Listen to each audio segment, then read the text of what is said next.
Na moral, deixa o like. E aí, de boa? Obrigado por clicar no vídeo e não se esqueça de comentar o que achou desse episódio.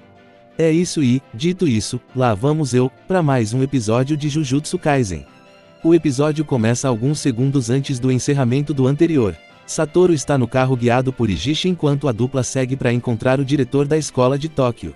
Por um milagre do destino, Satoru está adiantado, mas, do nada, ele sentiu algo e mandou o Ijishi parar o carro. O Ijishi pensa que é uma prank, uma brincadeira visando dar um pescotapa nele, mas o Satoru solta: olhe pra mim, tenho cara de quem faz esse tipo de brincadeira. Me respeita. E bom, com a garantia de que não iria apanhar, Ijishi foi embora. Dito isso, achei educado da parte das maldições não terem tentado finalizar o Ijishi. Foi inteligente, ou simplesmente não se importaram com um cara bem dizer normal. Mas bem, quando finalmente sozinho, Jugo desceu do céu usando a lua com o estandarte. Jugo cai no meio da estrada, criando uma cratera de impacto. Imagino que, na organização de Xamã e, inclusive, vou começar a chamar só de Xamã, tenha uma equipe especializada em consertar esse tipo de destruição causado por batalhas de xamãs e espíritos amaldiçoados. Porque penso o seguinte, nesse mundo onde xamãs e espíritos amaldiçoados existem, qualquer coisa que gere medo na população deve ser evitado. Aí de repente, de uma segunda para terça, uma cratera aparece no meio de uma estrada sem muito movimento. E, investigando o local, se encontra um rastro de destruição inexplicável. A quantidade de espíritos que vai nascer só dessa insegurança e medo do inexplicável é sacanagem. Enfim, voltando, o Jugo está todo feliz, servindo perfeitamente para o meme lá. O início de um sonho. Bom, o Jugo é o primeiro a atacar, balançando a mão, ele faz surgir um mini vulcão bem ao lado do Satoru. Parece um cano de esgoto no mar, para quem tem a referência. Dessa espinha, um jato de lava explode como um jato de água.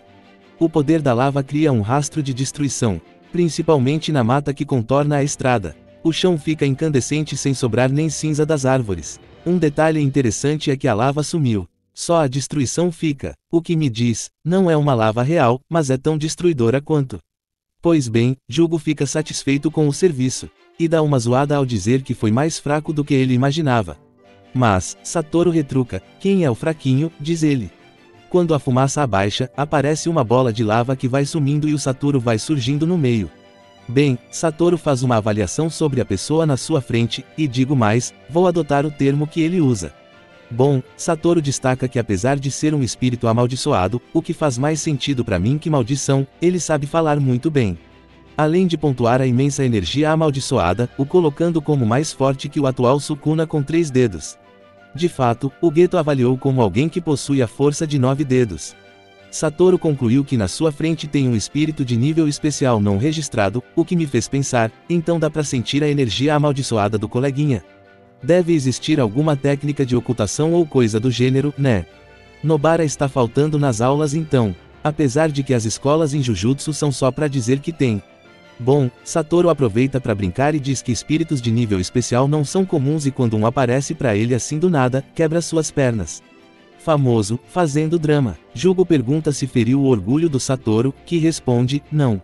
Só deixou as coisas divertidas. O clima fica nessa, Satoru pensa sobre a situação e como o espírito escolheu o local para lutar, de forma que outras pessoas não possam vir ajudar.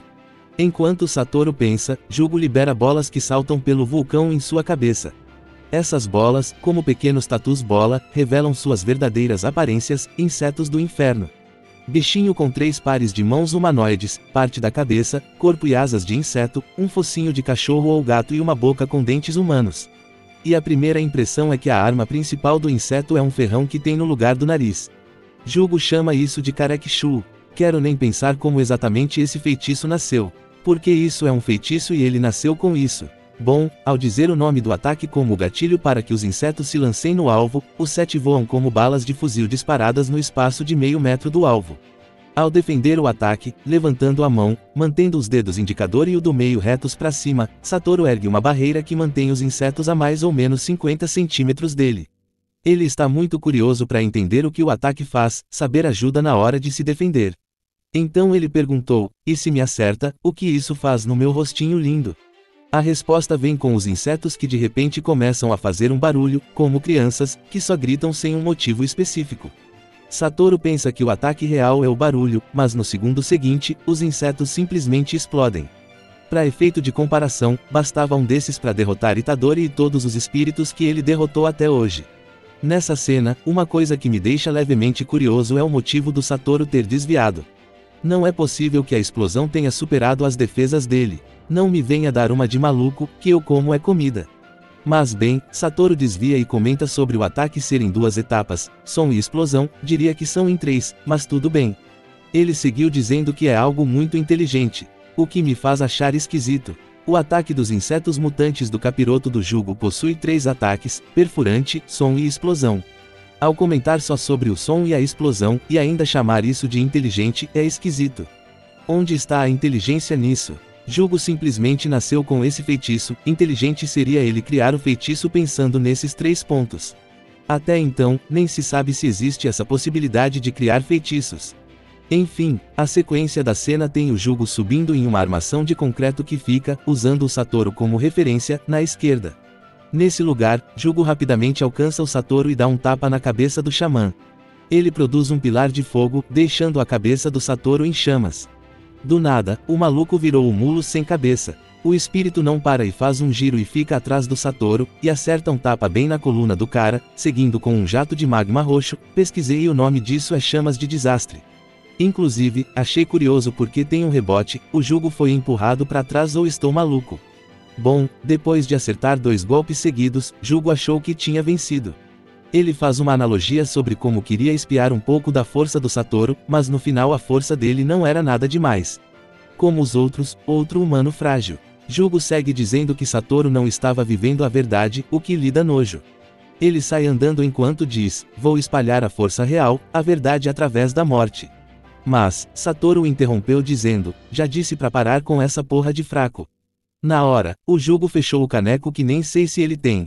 Bateu a curiosidade, espíritos vão ao banheiro. Enfim, Satoru volta novo em folha e diz, você não me acertou, na verdade, acertou o infinito entre nós dois. Satoru seguiu dando a patinha para que Jugo experimentasse tocar no infinito. E sabe o que ele faz? Tem a cara de pau de dizer, não vejo hostilidade nele, já que estou aqui, por que não? Só nisso, tem 2 pontos importantes. Primeiro, Geto sabe sobre os poderes do Satoru e não contou nada para o Jugo.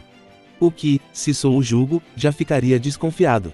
O cara diz que é amigo, fechamento, mas não conta os segredinhos.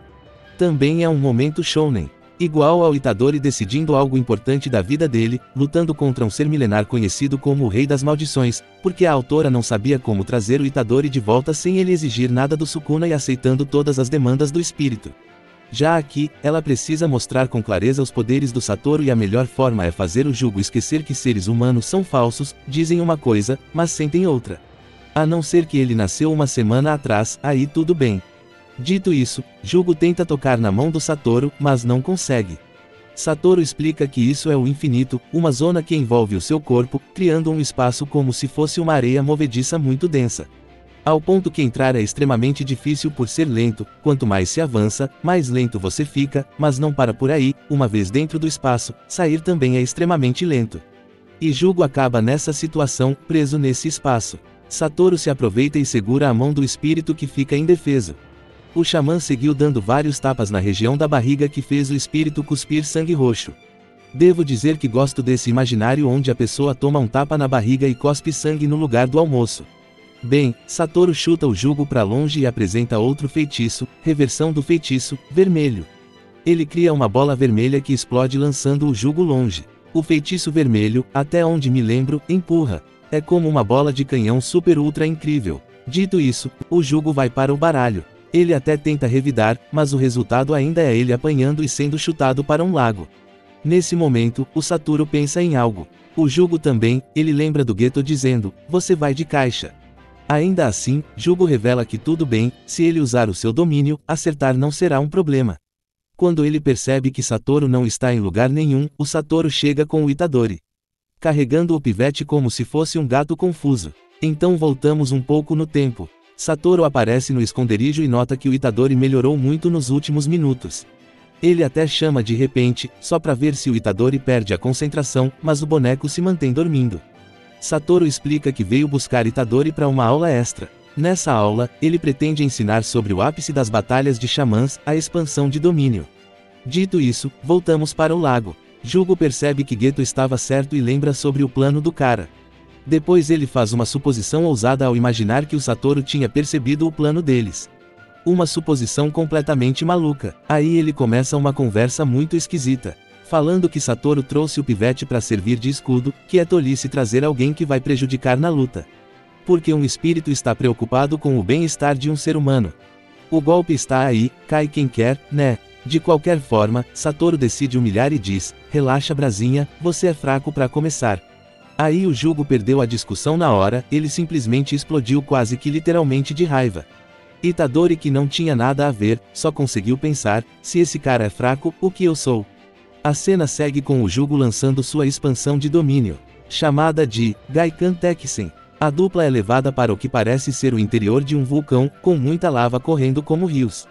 Satoru aproveita e explica o que é um domínio: é algo construído com energia amaldiçoada imbuído com um encantamento.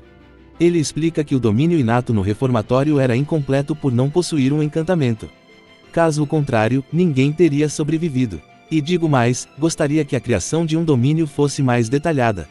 Mas enfim, Satoru segue dizendo que expandir um domínio gasta muita energia, porém, as vantagens são equivalentes.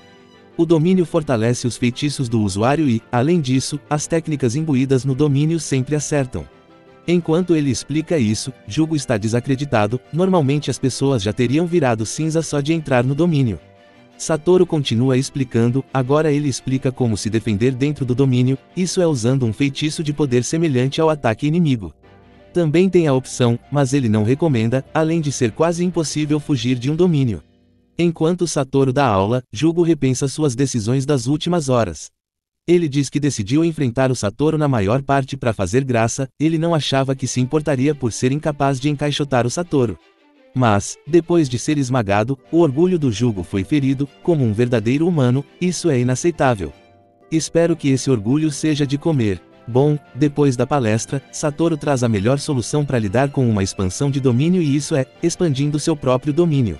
Entre alguns fatores, o normal é que o domínio mais refinado vença. E na lendária cena em que Satoru revela seus olhos azuis, ele expande o seu domínio, Murioku-Ucho. Bem, a expansão do domínio destruiu o domínio do Jugo e o prendeu em um espaço infinito. Paralisado por estar recebendo muitos estímulos ao mesmo tempo, é tanta informação que ele fica completamente paralisado. Mas esse ainda não é o fim. Com uma cara de psicopata, Satoru arranca a cabeça do Jugo, o mantendo vivo. Agora só como uma cabeça, Jugo e interrogado. Existe uma explicação do porquê o Satoru não foi embora, mas isso fica para o futuro. O importante é que ele queria saber quem mandou o Jugo, mas o espírito não fala nada. Enquanto isso, Geto e o espírito Olho de Pau assistem tudo. Geto diz que não pode ser visto por ninguém da escola, ele diz que o espírito pode ir ajudar, mas não sabe se tem esse tipo de emoção de companheirismo. O que não faz muito sentido, já fazia meia hora que o espírito estava cultivando uma planta na ponta do dedo, claramente decidido a ajudar, e ainda dá um fecho dizendo: claro que tenho, afinal somos verdadeiros humanos. O que, vamos ser sinceros, uma parceria com prazo de validade. Espírito que não considera as pessoas seres humanos de verdade e um ser humano que claramente não respeita os espíritos, um prato cheio, né? Bom, de repente, o broto que o espírito estava cultivando cai entre Satoru e Jugo. Do ponto de impacto surge um pequeno jardim de flores. O jardim possui um efeito ilusório e prende a dupla. Satoru volta rápido, mas o Itadori acaba sendo pego por um espírito do tipo raiz. Quando o Satoru se distraiu, o espírito Olho de Pau surgiu do absoluto nada e carregou a cabeça do Jugo para longe. Notando que o espírito fugiu, foi aqui que ele tomou a decisão. No final da tarde, o Satoru gostou de tudo já que encontrou uma meta para os estudantes, ele espera que todos sejam capazes de vencer alguém como o Jugo. Enquanto isso, Geto chega em um prédio aparentemente residencial e abandonado. Ele entra em um apartamento e depois em um quarto, dentro do que deveria ser um quarto, tem uma praia. O espírito vermelho está na água, e no momento, tem um novo espírito sentado em uma espreguiçadeira. Seu nome é Mahito. Segundos depois, o espírito chamado Hanami chega carregando a cabeça do Jugo. Geto provoca o espírito, mas explica que agora ele deve ter entendido. Para selar o Satoru é necessário o dia e o local certo. O dia será 31 de outubro e o local será Shibuya. Bom, o Marrito, que é um espírito humano com várias cicatrizes no corpo e olhos de cores diferentes, cinza e azul. Aceita o plano do Geto como se fosse o chefe. O episódio acaba com Marrito e Geto praticando ginástica brasileira e depois jogando futebol com a cabeça do jugo. Marrito faz um lindo gol de bicicleta. Gênio! E foi isso, terminamos o episódio 7, Ataque.